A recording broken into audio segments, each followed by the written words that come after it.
Good morning friends, ये है advance homeopathic kidney stone management part 4। इसमें जो है अभी तक हमने सिर्फ टर्म्स ही डिस्कस करी थी, क्या क्या होता है, कैसे होता है। जनरली वो एलोपैथिक टर्म्स थी, लेकिन आपको पता होना चाहिए क्योंकि आप प्रैक्टिशनर हैं। जब आप इसको डील करेंगे तो बहुत सारी जगहों पे आप फंसेंगे अगर आपको जो है टर्म्स ही नहीं आती हैं, तो वो बहुत ज़रूरी था।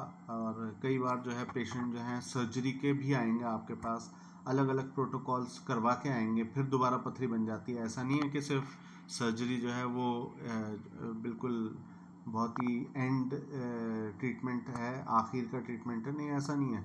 50% पेशेंट हमारे पास भी जो किडनी स्टोन्स के आते हैं सर्जरी कराने के बाद परेशान होकर आते हैं। अच्छा, आप देखते हैं comprehensive homeopathic protocol for renal कैल्कुलाई, जो आपको जिस पार्ट का ज़्यादा इंतज़ार था वहाँ हम पहुँच गए हैं। ये फर्स्ट पार्ट अभी हम देखते हैं। इसमें हम डिस्कस करेंगे कि व्हाट आर द फाउंडेशंस, किस बेसिस पे ट्रीटमेंट होता है, क्लासिफिकेशन, बोरिक का हमने इंटीग्रेशन किया है और कोर रेमेडीज डाली हैं, क्या आर्किटेक्चर है ना। तो सेक्शन 1 में हम देखते हैं कि रीनल कैल्कुलाई है क्या, नेफ्रोलिथियासिस, यूरोलिथियासिस जिसे हम कहते हैं। तो दोस्तों, किडनी यूरेटर जो कि पाइप होते हैं किडनी से नीचे आने वाले, और यूरिनरी ब्लैडर, इन तीन जगहों पे पथरी हो सकती हैं। ये multifactorial metabolic and inflammatory disorder है। इसका क्या कहना चाह रहे हैं हम लोग? एक तो बहुत सारी चीज़ों से होता है, ये कोई एक कारण नहीं है इसका बनने का। कई कुछ लोग कहते हैं कि पानी में चूना है इससे बनता है ना, लेकिन ऐसा नहीं है। जब आप पढ़ेंगे तो आपको पता लगेगा कि बहुत सारे कारणों से बन सकती है। तो मल्टीफैक्टोरियल है। मेटाबॉलिक है, मेटाबॉलिक मतलब जो आपका खान पान है उसका इफेक्ट हो सकता है इसमें, और आपका एक्सरसाइज करना ना करना, ये सारा हो सकता है। एंड इन्फ्लेमेटरी डिसऑर्डर जो है कैसा हो जाता है, इन्फ्लेमेटरी, मतलब जब पथरी बन जाती है और फंस जाती है तो इन्फ्लेमेशन हो जाता है, सूजन हो जाती है। Characterised by super saturation of urinary solutes. तो जो सॉल्यूट्स होते हैं, यूरिनरी सॉल्यूट्स होते हैं, बेसिकली जब पेशाब बनता है तो गाढ़ा हो जाता है। इसको मैं हिंदी में ज़्यादा अच्छा समझा सकता हूँ आपको। गाढ़ा हो जाएगा, उसके अंदर का जो मैटर है वो किडनी के अंदर ही जमना शुरू हो जाएगा, तो सुपर सेचुरेशन हो जाएगा, leading to crystal aggregation and stone formation. तो इससे क्या होता है, धीरे धीरे वो क्रिस्टल बन जाता है, स्टोन बन जाता है। जब हम होम्योपैथिक पर्सपेक्टिव से इसे देखते हैं तो इसमें जो है ये 5 पॉइंट्स बहुत ज़रूरी हैं। पहला है कॉन्स्टिट्यूशनल प्रीडिस्पोजिशन। देखिए दोस्तों, जब हम होम्योपैथिक ट्रीटमेंट करते हैं तो उसमें हम पेशेंट का कॉन्स्टिट्यूशन ज़रूर देखते हैं, मोटा है, पतला है, ठंड लगती है, गर्मी लगती है ना, भूख ज़्यादा है, भूख कम है, बहुत सारी चीज़ें हो सकती हैं, मॉडलिटीज़ हो सकती हैं। उन सब को इकट्ठा करके टोटलिटी ऑफ सिम्टम बना के हम कॉन्स्टिट्यूशन निकालते हैं पेशेंट की। जैसे मान लीजिए पेशेंट को पसीना बहुत आता है, फैट, फ्लेयर एंड फ्लैबी है, और जो है पेशेंट जो है वो थक बहुत जल्दी जाता है, माथे पे पसीना ज़्यादा आता है, ऐसे केस में कैल्केरिया कार्व हम दे सकते हैं। तो ये मैं आपको एक एग्जांपल दे रहा हूँ। तो कॉन्स्टिट्यूशन जानना बहुत ज़रूरी है। लेकिन जब हम पथरियों की बात करते हैं तो याद रखिए, इसमें मैं अभी बता देता हूँ आपको। तो साइकोटिक मियाज्म सबसे ज़्यादा इसमें चलता है। साइकोटिक मियाज्म जो है, इसकी हम अभी बात करते हैं, मियाजमेटिक बैकग्राउंड की। तो कॉन्स्टिट्यूशन हो गया एक, तो फिर मेटाबॉलिक डिस्क्रेसिया हो गया। हम पेशेंट से पूछेंगे भाई क्या खाते हैं क्या नहीं खाते हैं, बहुत चावल खाते हैं, नॉन वेज बहुत खाते हैं, यूरिक एसिड डायथेसिस तो नहीं है। हम पेशेंट का पता करेंगे, पैरों में दर्द तो नहीं होता है, अंगूठों में, पैरों के अंगूठों में दर्द तो नहीं हो रहा है, इससे पता लगेगा यूरिक एसिड है या नहीं है। तो इसमें हम मेटाबॉलिक डिस्ट्रेसिया चेक करते हैं। थर्ड है मियाजमेटिक बैकग्राउंड। याद रखिए दोस्तों, 5 मियाज्म होते हैं। वैसे कोर मियाज्म 3 होते हैं, सोरा होता है, साइकोसिस होता है और सिफिलिस होता है। सोरा जो है वो इची फंक्शनल मियाज्म होता है, और साइकोसिस जो है ये होता है एक्यूमुलेटिव मियाज्म, डिपोजिशन होता है इसमें। और फिर होता है सिफिलिस, तीसरा मियाज्म जो है वो सिफिलिस होता है जिसमें डिस्ट्रक्शन होता है।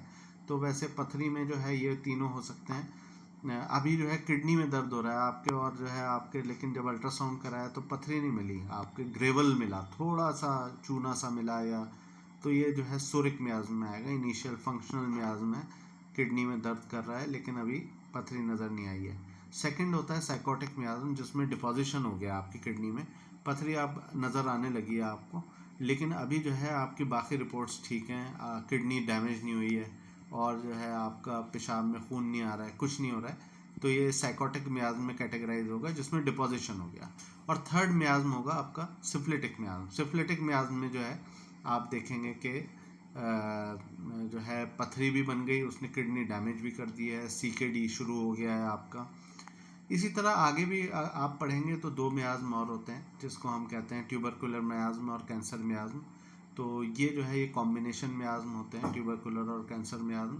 अगर आपको जो है इन्फेक्शन भी हो रहा है, पस सेल्स बहुत आ रहे हैं, तो ये ट्यूबरकुलर मियाज्म में आ जाता है सिफिलिस के बाद। और अगर आपको जो है किडनी में गांठें हो गई हैं, किडनी में कैंसर शुरू हो गया, ट्यूमर्स बन गए हैं, तो ये जो है ये कैंसर मियाज्म में आ सकता है। मैंने आपको एक एग्जांपल से समझाया है, वैसे बहुत डिटेल्ड सब्जेक्ट है, लेकिन याद रखिए अगर सिर्फ पथरी है तो कोर मियाज्म जो है वो हम सिफिलिटिक मियाज्म मान के चलते हैं अगर पथरी नज़र आ रही है, और उसकी दवा है थूजा। तो अभी कल ही मेरे से एक मेरे मित्र थे, वो पूछने लगे कि मुझे आज तक ये समझ में नहीं आया कि पथरी की दवाओं में थूजा का क्या काम है, होम्योपैथिक मेडिसिन। तो मैं हंसने लगा, मैंने कहा थूजा का ही काम है, क्योंकि मियाज्मेटिक ब्लॉकेज जो है वो थूजा ही ख़त्म कर सकती है इसमें। तो याद रखिए एक ब्लॉकेज होता है, मियाज्म जो है एक तरह का रुकावट होती है इलाज में। अगर इसको ठीक नहीं करा होम्योपैथ ने तो पथरी निकाल तो सकता है लेकिन दोबारा बनने से नहीं रोक सकता, और यही इस बीमारी की सबसे बड़ी व्यथा है, सबसे बड़ी परेशानी है। पेशेंट का सबसे बड़ा रोना यह है कि सर पथरी तो निकल गई, दोबारा बन गई। अच्छा, नेक्स्ट आते हैं डाइटरी और लाइफस्टाइल इन्फ्लुएंसेस। देखिए इसमें डाइट और लाइफस्टाइल का बहुत बड़ा रोल है। अच्छा लाइफस्टाइल से आप जो है इसको प्रिवेंट भी कर सकते हैं, फूड एंड डाइटरी हैबिट से भी प्रिवेंट हो सकता है ये। Chronic urinary irritation and catarrhal states, तो इसको हम डिटेल में पढ़ेंगे कि क्या क्या जो है स्टेट्स होते हैं किडनी के। तो हम जब पढ़ने जा रहे हैं, क्या क्या पढ़ने जा रहे हैं, classical homeopathic materia Medica, boric repertory, है ना, ऑर्गन रेमेडीज़ होती हैं जो कि ख़ास किडनी से रिलेटेड होती हैं। कॉन्स्टिट्यूशनल प्रिस्क्राइबिंग क्या होगी, मॉडर्न मेटाबॉलिक अंडरस्टैंडिंग क्या है किडनी डिसऑर्डर की, लैब मॉनिटरिंग कैसे होती है, डाइटरी प्रिवेंशन क्या क्या होता है। सेक्शन 2 पे आते हैं, बहुत ही इंपॉर्टेंट सेक्शन है और इसी को ही सबसे अच्छा समझना है आप लोगों को। देखिए सेक्शन 2 जो है ये है classification and pathophysiology of stone. तो जब भी पेशेंट हमारे पास आता है वो बोलता है मेरे पास मेरे किडनी स्टोन हो गया, वो अल्ट्रासाउंड दिखाता है आपको। अल्ट्रासाउंड में आपको कुछ नहीं पता लगेगा कि किस टाइप का स्टोन है। याद रखिए ये बेसिक इन्फॉर्मेशन आपको एज अ प्रैक्टिशनर बहुत ज़रूरी है। तो इस टेबल को आप ध्यान से देखिए। पहला है इसमें स्टोन टाइप, फिर बता रहा है प्रेवलेंस कितनी है, रेडियोलॉजी क्या है, और यूरिन पीएच क्या होता है, और की एसोसिएशंस क्या होती है। तो याद रखिए कैल्शियम ऑक्सलेट जो है 80% प्रेवलेंस है, बहुत ज़्यादा पाए जाते हैं। ये पूरी दुनिया में सबसे ज़्यादा 80% कैल्शियम ऑक्सलेट स्टोन्स ही होते हैं, और अल्ट्रासाउंड में रेडियो ओपेक होते हैं, मतलब आराम से नज़र आएंगे अल्ट्रासाउंड में। जब आप यूरिन टेस्ट कराते हैं, यूरिन रूटीन, तो पीएच जो है एज ए पेशेंट का 5.5 से 6.5 के बीच में होगा। और दो चीज़ें होती हैं उसमें, हाइपर ऑक्सिलूरिया, हाइपर कैल्सियूरिया, मतलब कैल्शियम ऑक्सलेट क्रिस्टल्स आपको यूरिन के टेस्ट में मिलेंगे। जब आप यूरिन रूटीन कराएंगे तो उसमें कैल्शियम ऑक्सलेट ये पाया जाएगा, आप तुरंत ही बता सकते हैं कैल्शियम ऑक्सलेट स्टोन है। और जो है ये बच्चों में भी बहुत पाया जाता है, बच्चों के यूरिन टेस्ट में काफ़ी ज़्यादा आता है। Next is calcium phosphate.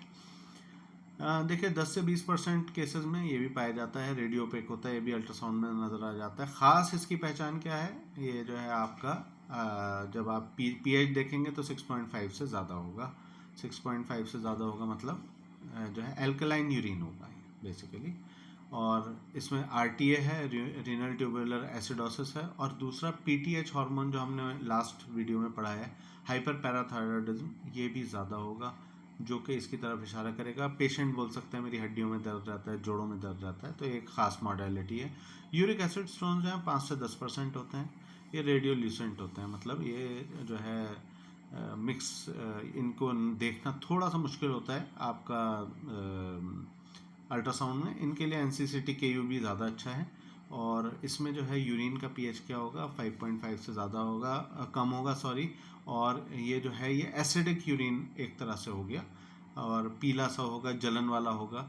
Gout और मेटाबॉलिक सिंड्रोम इसमें साथ में एसोसिएटेड सिम्टम्स होंगे। गाउट की सबसे बड़ी निशानी क्या है कि आपके पैरों के अंगूठों में दर्द होगा। और मेटाबॉलिक सिंड्रोम जो है ये जो है डायबिटीज़ और थायराइड, ये हाइपर ट्राइग्लिसरीडीमिया, ये सारी चीज़ें भी हो सकती हैं साथ में। स्ट्रोमाइड स्टोन 5 से 10% केसेस में मिलते हैं, रेडियो ओपेक होते हैं, मतलब अल्ट्रासाउंड में नज़र आएंगे। और इसमें पीएच जो है वो 7 से बहुत ऊपर होता है, मतलब एल्कलाइन पीएच हो जाता है बिल्कुल। और ये यूटीआई के साथ एसोसिएटेड है। इसमें प्रोटियस बैक्टीरिया, अगर आप यूरिन कल्चर एक टेस्ट होता है वो कराएंगे तो प्रोटियस मिलेगा आपको, और यूटीआई होगा मतलब पसल्स आएंगे आपको, जलन होगी पेशाब में बहुत ज़्यादा, बड़े पथरियाँ होती हैं, ये स्टैगहॉर्न स्टोन्स भी होता है, एक सिस्टाइन स्टोन भी होता है, बहुत कम होता है ये 1 से 2% में, और ये मतलब थोड़े धुंधले नज़र आते हैं। इसमें जो है आपका पीएच जो है वो 6 से नीचे होगा, और ये जेनेटिक एक तरह से बीमारी होती है। अब जब हम मॉडर्न डायग्नोस्टिक पे आते हैं, याद रखिए सबसे इम्पॉर्टेंट है अल्ट्रासाउंड केयूबी। आप देखेंगे फर्स्ट लाइन इन्वेस्टिगेशन है, इसमें जनरल अल्ट्रासाउंड से अच्छा है अल्ट्रासाउंड केयूबी अगर पथरी है, और ये जो है हाइड्रोनेफ्रोसिस भी डिटेक्ट करता है, रेडिएशन फ्री होता है, ये प्रेगनेंसी जो है और रिकरेंट फॉलोअप में भी प्रेफर्ड होता है। फिर एनसीसीटी केयूबी होता है, गोल्ड स्टैंडर्ड माना जाता है, बहुत ही अच्छा होता है, हर तरह का स्टोन पाया जाता है इसमें, radio Lucent, radio OPEC, sensitivity 98% होती है जैसे हमने ऊपर देखी, ऑब्स्ट्रक्शन और एग्जैक्ट स्टोन साइज भी बता देता है।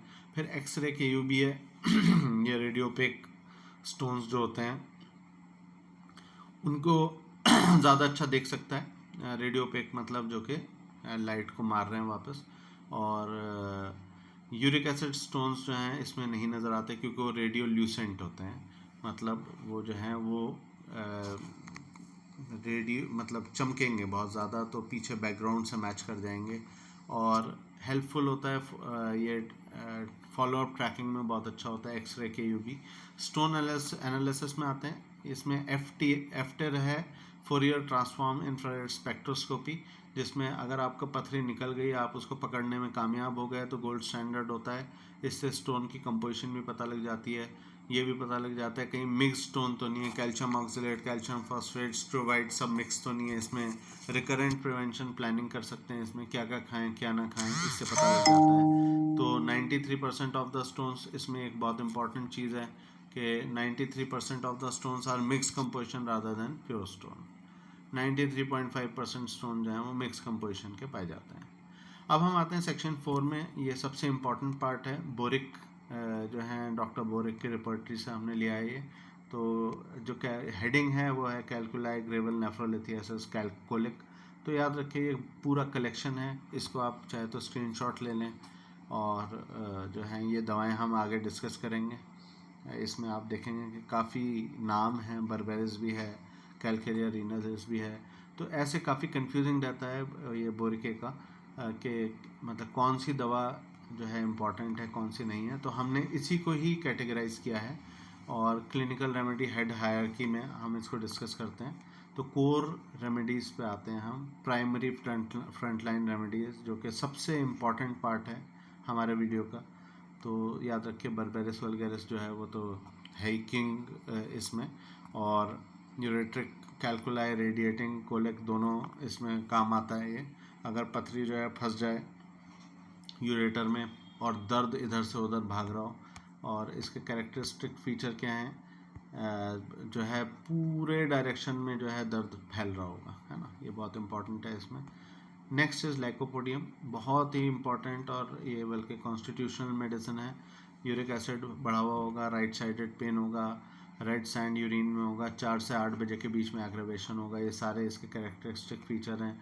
याद रखिए गैस एसिडिटी भी होगी, लोअर एब्डोमेन में पेशेंट बताएगा कि मुझे जो है इरिटेशन रहती है, गैस रहती है ना, पेशेंट जो है बहुत ही एरोगेंट भी होगा और कंजूस भी हो सकता है, मेंटल स्फेयर भी इसमें काफ़ी इंपॉर्टेंट होता है, थोड़ा सा टिमिड भी होता है इंटरनली, अंदर से डरपोक और बाहर शेर, या फिर घर में शेर और बाहर डरपोक बाहर गीदड़, इस तरह के लोग जो कि होते हैं वो लाइकोपोडियम की कैटेगरी में आते हैं। लेकिन मेंटल से ज़्यादा क्योंकि फिज़िकल है, तो इसमें जो है लाइकोपोडियम जो है उसका आप राइट साइडेड देखें, राइट साइड में अगर दर्द हो रहा है, लेफ़्ट में जा रहा है, तो बहुत ही जो है सटीक सिम्टम है।